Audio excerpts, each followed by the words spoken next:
They are cooking barbecue right there, right across the street. And you talk about smelling good, gracious alive. But I'm on a dang diet.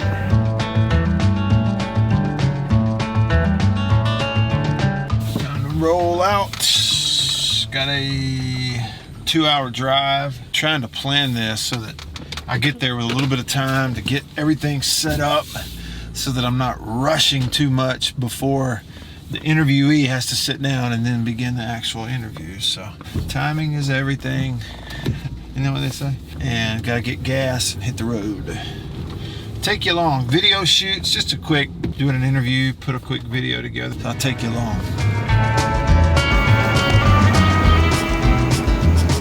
Man right there at the gas pump across from me. What do you think he wanted to talk about? The first thing he said was, I don't think we're gonna have football.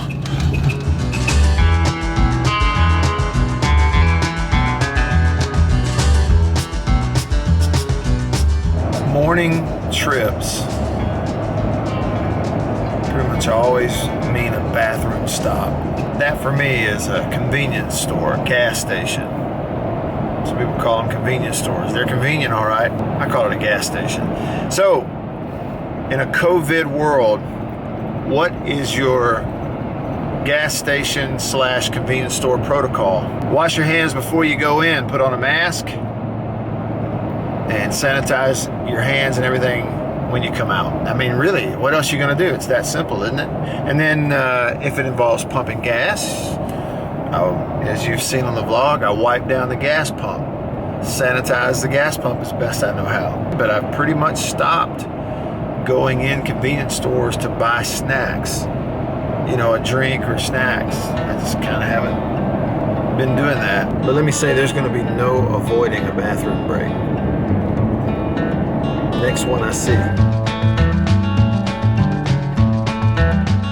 Got a mask up. Washed it. Smells good now. See if anybody in Grenada likes my state mask. Done. I did. Go with the snack though. Grenada, Mississippi.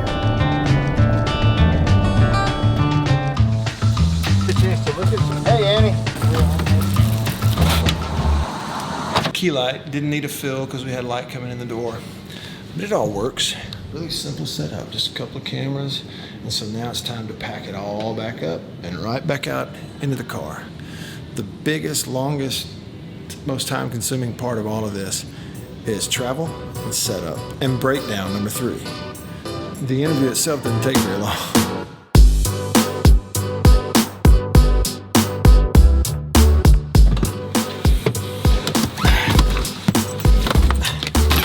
This is Line Street, L-I-N-E, here in Grenada.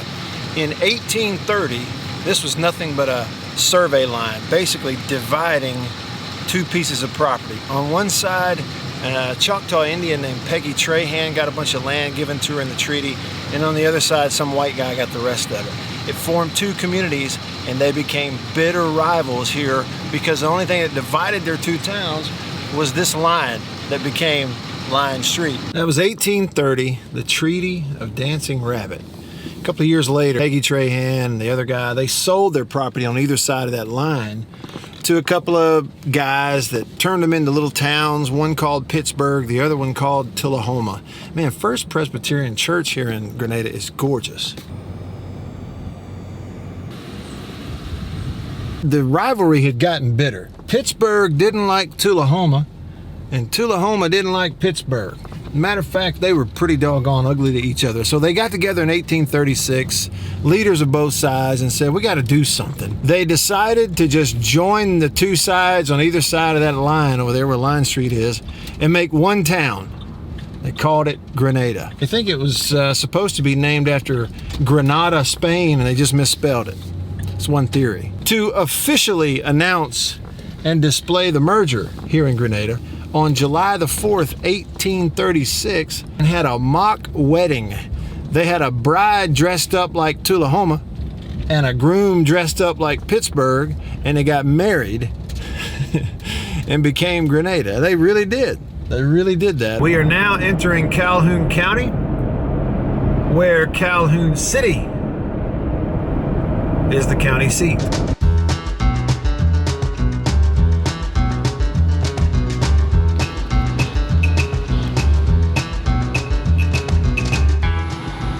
Calhoun City. Calhoun City was not initially called Calhoun City.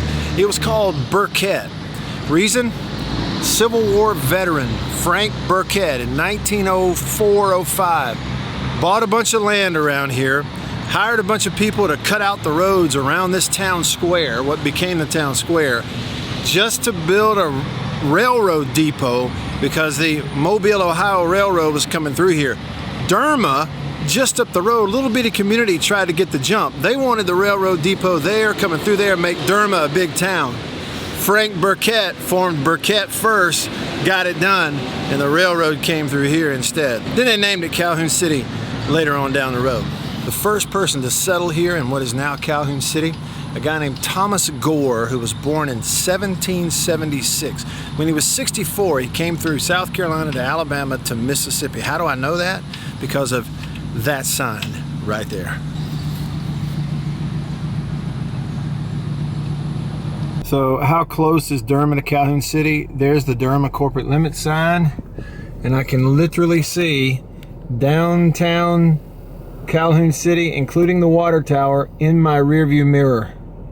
So in the case of Derma, who just over 100 years ago wanted to build the railroad depot to get the railroad to come through there, not Calhoun City, but were beaten out by Frank Burkett, could probably be summed up best by Ricky Bobby. If you ain't first, you're last. That phrase is trademark, not to use the position of Ricky Bobby. That being said, I have been to Derma before. Came to a church event here once, and some of the nicest, kindest folks I've ever met in my life.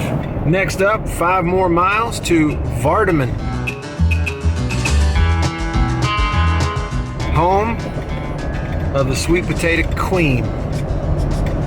They're the sweet potato capital of the world.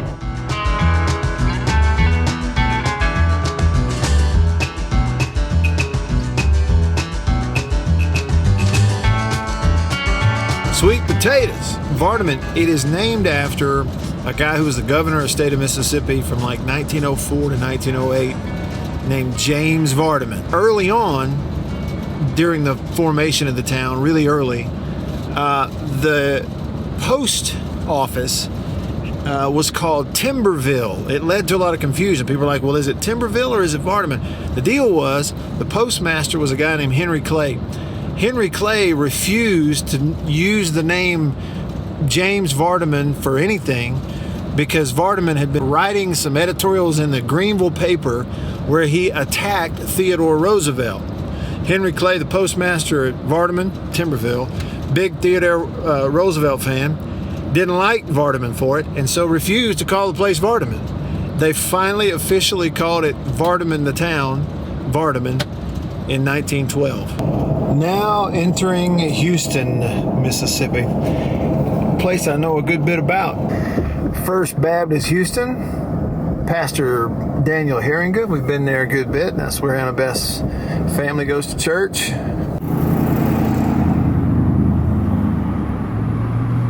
Now, what about Houston? All right, first up, it's in Chickasaw County. Chickasaw County was formed officially in 1836. Why is it called Chickasaw County? Well, it's pretty obvious because it's smack dab in the middle of the Chickasaw Nation. This land, it was the homeland of the Chickasaw Indians, Native Americans, forever, like just forever going back. So when they formed the county, they called it Chickasaw County, 1836. The very next year, 1837, Houston founded as the county seat right there at that courthouse of Chickasaw County. A guy named Judge Joe Pinson donated the land for what is Houston and then named it after his childhood friend, Sam Houston, from out in Texas. That's about all I know about that. Not only is history important, but I think it's fascinating. I think it's entertaining. You start to get into it, learn a little bit about the areas around you. That's it to me also. I just think it's important. It's a point of knowledge, a point of reference. that really everybody ought to have. I did have to miss the radio show. And that's the unfortunate thing on days like that, where, you know, if you're doing kind of more than one thing, sometimes one thing takes the whole day and you have to not do the other stuff. So I hate it, had to miss the radio show.